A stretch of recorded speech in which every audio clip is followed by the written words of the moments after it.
Assalamualaikum warahmatullahi wabarakatuh. Halo teman-teman semua, perkenalkan saya Muhammad Abdul Wajib dari Offering F akan menjelaskan mengenai standar kerja perkantoran.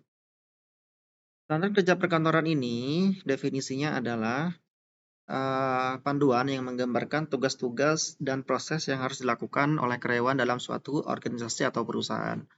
Menurut para ahli, di sini ada tiga, yaitu salah satunya adalah Dr. Martin E. Zwilling, berpendapat bahwa SKP membantu karyawan untuk lebih fokus pada tugas mereka dan memberikan panduan yang jelas tentang bagaimana melakukan tugas-tugas yang benar.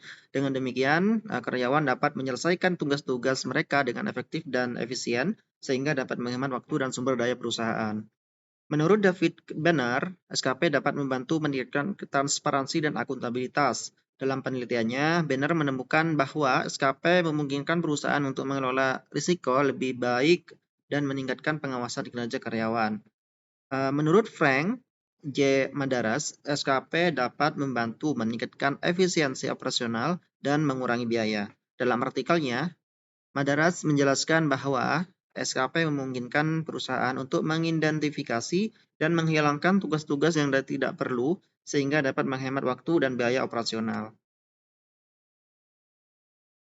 Apa sih tujuan dari SKP itu atau standar kerja perkantoran? Tujuan dari SKP di sini ada 5, yaitu yang pertama ada efisiensi dan akuntabilitas. Efisiensi dan akuntabilitas ini sendiri merupakan meningkatkan efisiensi dan efektivitas operasional dalam memberikan panduan yang jelas dan konsisten tentang bagaimana melakukan tugas-tugas tertentu sehingga dapat meningkatkan efisiensi dan efektivitas operasional. Dengan SKP yang tepat, tugas-tugas dapat diselesaikan dengan baik dengan cara yang sama dan konsisten setiap kali, yang pada gilirannya dapat meningkatkan produktivitas dan mengurangi biaya operasional. Kemudian yang kedua adalah kualitas dan kepuasan pelanggan. Kualitas dan kepuasan pelanggan ini membantu meningkatkan kualitas pekerjaan dan kepuasan pelanggan dengan menjamin bahwa tugas-tugas yang dijalankan dengan cara yang benar dan efektif, dan hal ini dapat memperbaiki reputasi perusahaan dan membangun kepercayaan pelanggan. Kemudian yang ketiga adalah akuntabilitas dan pengawasan. Akuntabilitas dan pengawasan ini merupakan meningkatkan akuntabilitas dan pengawasan kinerja karyawan, sehingga SKP ini dapat meningkatkan akuntabilitas dan pengawasan kinerja karyawannya dengan memberikan panduan yang jelas tentang tugas-tugas dan cara melaksanakannya. Hal ini memudahkan karyawan terhadap kinerja karyawan yang memungkinkan untuk manajemen dan mengevaluasi kinerja karyawan secara objektif. Di bawah ini terdapat alur ya dari panduan, tugas, pengawasan, serta evaluasi. Selanjutnya adalah pelatihan dan pengembangan. Di pelatihan dan pengembangan ini adalah artinya meningkatkan pengembangan karyawan. SKP dapat membantu meningkatkan pelatihan dan pengembangan karyawan dengan memberikan panduan yang jelas serta tugas-tugas mereka. Dengan SKP, karyawan baru atau yang sudah ada dapat memahami tugas-tugas mereka dengan cepat dan efektif, dan dengan demikian dapat mencapai standar yang diharapkan lebih cepat. Di bawah ini ada diagram bahwasanya karyawan baru dilakukan training itu dengan melakukan panduan atau mengenai tupoksi yang mereka kerjakan nantinya. Kemudian tugas kantor akan mendapatkan tugas kantor setelah menjalani training, dan nantinya dapat memberikan efektivitas kerja melalui pelatihan dan pengembangan. Kemudian yang terakhir adalah kepatuhan terhadap aturan.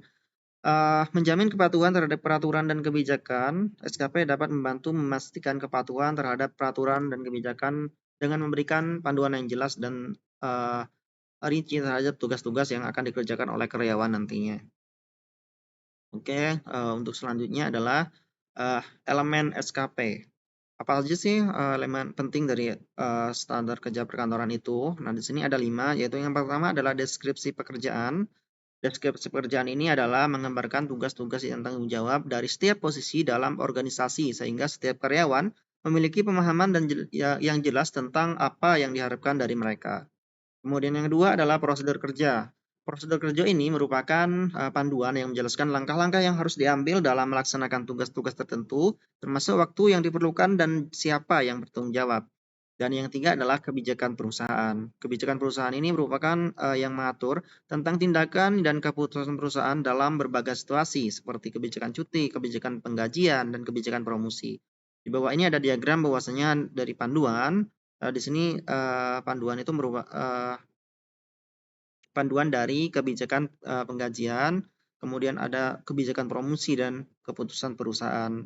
Dari kebijakan-kebijakan ini nantinya akan diambil keputusan perusahaan.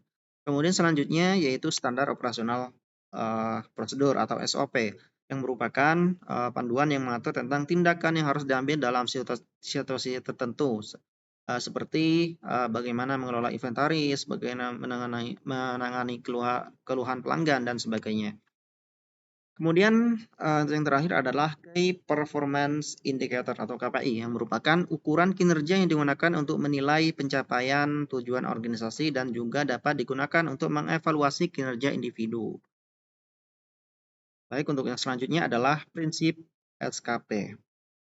Di sini prinsip-prinsip SKP atau standar kerja perkantoran itu ada 5. Yang pertama ada tata bahasa. Tata bahasa ini merupakan SKP yang harus ditulis dengan bahasa yang jelas dan tepat, sehingga nanti karyawan dapat memahami panduan tersebut. Istilah teknis atau singkatan harus didefinisikan agar tidak menimbulkan kebingungan.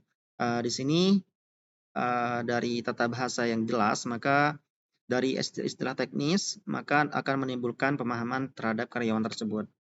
Kemudian yang kedua ada konsistensi. Konsistensi ini dalam format dan struktur dokumen SKP harus memiliki format dan struktur yang konsisten, sehingga mudah dipahami dan diikuti oleh setiap karyawan. Setiap SKP harus mencakup informasi yang sama dan terstruktur dengan baik. Untuk selanjutnya adalah kejelasan instruksi. Untuk mendapatkan kejelasan instruksi, di sini ada gambar dan diagram yang dapat membantu menjelaskan instruksi dalam SKP dan mempermudah pemahaman karyawan. Gambar dan diagram harus dibuat dengan jelas dan diberi label yang jelas agar mudah dimengerti oleh karyawan tersebut. Kemudian yang keempat adalah keamanan dan kesehatan. SKP harus memperhatikan aspek keamanan dan kesehatan kerja. Panduan harus mencakup informasi tentang langkah-langkah keselamatan yang harus dilakukan oleh karyawan, seperti penggunaan alat pelindung diri, dan tata cara penggunaan peralatan, dan sebagainya. Dan yang terakhir adalah perhatian terhadap detail. Setiap instruksi dalam SKP harus memperhatikan detail sehingga tidak ada kebingungan dalam melaksanakan tugas. Setiap tahapan harus dijelaskan secara rinci, termasuk tugas dan waktu yang diperlukan, serta standar kualitas yang harus dicapai. Baik, mungkin begitu saja yang dapat saya sampaikan. Mohon maaf bila ada kesalahan. Saya akhiri. Assalamualaikum warahmatullahi wabarakatuh.